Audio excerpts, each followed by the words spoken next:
Hello, today is another important video day. Just like my last one on story structure, everything in this video will be sort of crucial to understanding things going forward in the rest of my videos. And I'll make sure to link back to this all the time because it's important. Because the topic of today's video is plot types. And if you're familiar with my content, you'll already be aware that I like to work with 4 plot types, and I use the acronym LACE to describe them. LACE. Okay?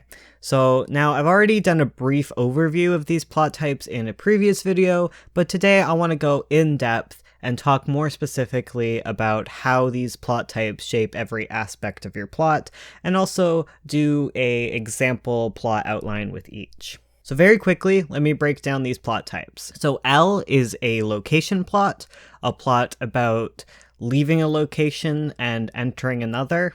There's A, which is a answer plot. These are about finding an answer to a question. There is C, a character plot. These are about a character learning to accept who they are or change who they are. And then there is E, the event plot. And these are where an event changes everything and must be fixed in order to reestablish the previous norms or start fresh with a new normal. So I think I've covered this part about LACE multiple times at this point, and I think that every time I've really failed to address how integral understanding the type of plot you're working with actually is. Because picking a plot type doesn't just determine the beginning and end of your story, it actually shapes your middle, your inciting incident, your rising action, everything.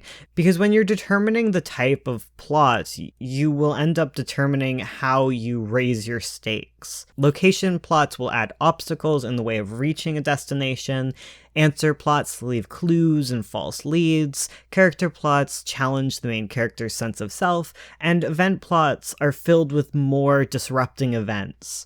For each plot type, your plot points addressed in yesterday's video will be flavored completely differently. To help you understand this, like I said, I'm going to make a few plot graphs to show you. And I'm going to do this by making various retellings of Little Red Riding Hood, each one a different type of plot. And I'm going to break them down with our plot points from the other day. So, we start with our location story. Introduction. Red is at her home. Inciting incident / call to action, Red is asked to deliver sweets to her grandma. Rising action is then Red dawdles, getting distracted by all the pretty scenery, wanders off the path, and gets a little lost. Midpoint, Red meets a wolf who offers to lead her to her grandma's. Rising action then occurs when the wolf starts leading Red deeper into the woods, and Red is getting even more lost. And then our low point happens when the wolf leads Little Red Riding Hood to a dead end where he tries to eat her. The revelation then occurs when Red runs for her life and is able to spot the flowers that she was distracted by, and that helps lead her back to the path. Climax is where Little Red makes it back to the safety of the path, and resolution, she is now on the path and she is able to get to her grandmother's house. That is a location story. They tend to be a little boring and sparse on the plot, but they are very integral to creating larger stories, and often do really well when paired with other types of plots. Our next is a answer story. Alright. Introduction. Red is having a nice visit with her grandma. The inciting incident, Red notices that there is something off about her grandma. Rising action, Red begins to ask questions and trying to figure out what's off about her grandma. You know, what big eyes you have, what big nose you have, grandma. Why are you slobbering everywhere? You know, these are the questions that Little Red has for her rising action. Midpoint is then when it becomes clear to Little Red that this isn't her grandma, this is a wolf, because grandma is now trying to eat her, and is definitely a wolf. Alright? Rising action, Little Red begins putting clues together about where her grandma actually is. And the low point then occurs when she feels like she has solved the case. She opens the cupboard that she knows her grandma has been stuffed into, and she doesn't find her grandma there at all. And she is actually no closer to the answer than she was before. The revelation then occurs when Little Red confronts the wolf one last time and then comes to the realization that her grandma is actually a werewolf, and that is her grandma. And the climax then occurs when Little Red gives her grandma the sweets, and the resolution happens when grandma stops trying to eat Little Red because she's now full of sweets. And that is our answer story. There we go. We found our answer. The answer is that grandma is a werewolf. All right. It went a bit off the rails, but okay. The next one is our character plot. Our introduction is Little Red is shy and wishes that she was less of a fraidy cat. And our inciting incident, Little Red is asked to go into a spooky woods to bring sweets to her grandma. Rising action, Little Red is terrified by the spooky woods. There's many jump scares, leaving her more and more terrified than the last. And eventually, the path ends, which is our midpoint, where Little Red is petrified, sitting in the middle of a path, refusing to move an inch. And then she hears a distant scream, and worried about her grandma, she decides to get up.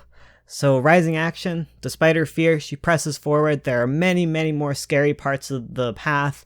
Things are escalating. It's even more spooky. She's getting more and more afraid. And our ultimate low point happens when she reaches her grandmother's house and she is met with her ultimate fear, the big bad wolf, and he's got her grandma. Revelation then happens when she realizes that she's made it this far. She's actually a really brave Little Red Riding Hood, not scared at all.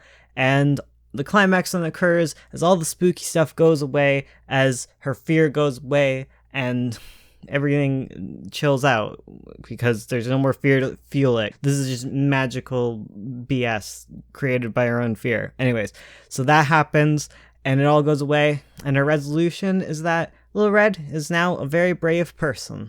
There we go. And finally, we have our event story. That starts with an introduction, and the introduction is that the woods is a very calm and pretty place. Inciting incident, one day a wolf appears and starts causing havoc. Rising action, the wolf begins attacking everyone on the path. Midpoint, the wolf attacks Grandma at her home and sets her aside for dinner. Rising action is then more and more bad wolves start showing up. It's a whole bad wolf party, and they're coming over to eat people, specifically Grandma. They make a humongous mess of the woods, and we reach our low point where the wolves begin to prep Grandma for dinner and are able to foil Little Red's plan to stop them. Oh no. Revelation, it turns out that was all part of Little Red's plan, and she has now successfully distracted the wolves, and the huntsman comes in with axe swinging. Climax, the wolves lose their tail because the huntsman chops them all off, and they're chased out of town in complete humiliation. Silly wolves. And resolution, the woods goes back to its peaceful self. Lovely story. Alright, and that is it. As you can see, plots can be a little sparse, and that's why it's really good to start mixing a few together, and they can really lend to one another. I hope you can kind of see how you could mix certain plot points together, especially in the case of character plots where they tend to rely on outside events to inform change in order to kind of push the character into thinking differently. And location plots are really aided by having like events, like mixing a location and event story is really great because events are great ways to stop characters from moving forward. Mix and match them. Just be very aware of which kind of plot point you're using and what kind of plot type you'd be affecting with each type of plot point you're using.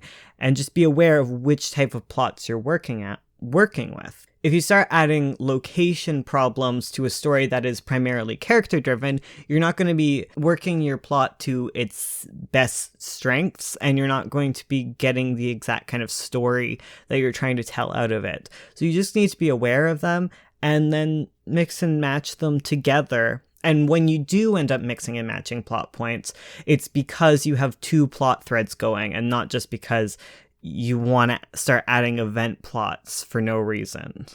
I mean, you can technically do that kind of stuff, but that's like a rule to break later when you know what you're doing.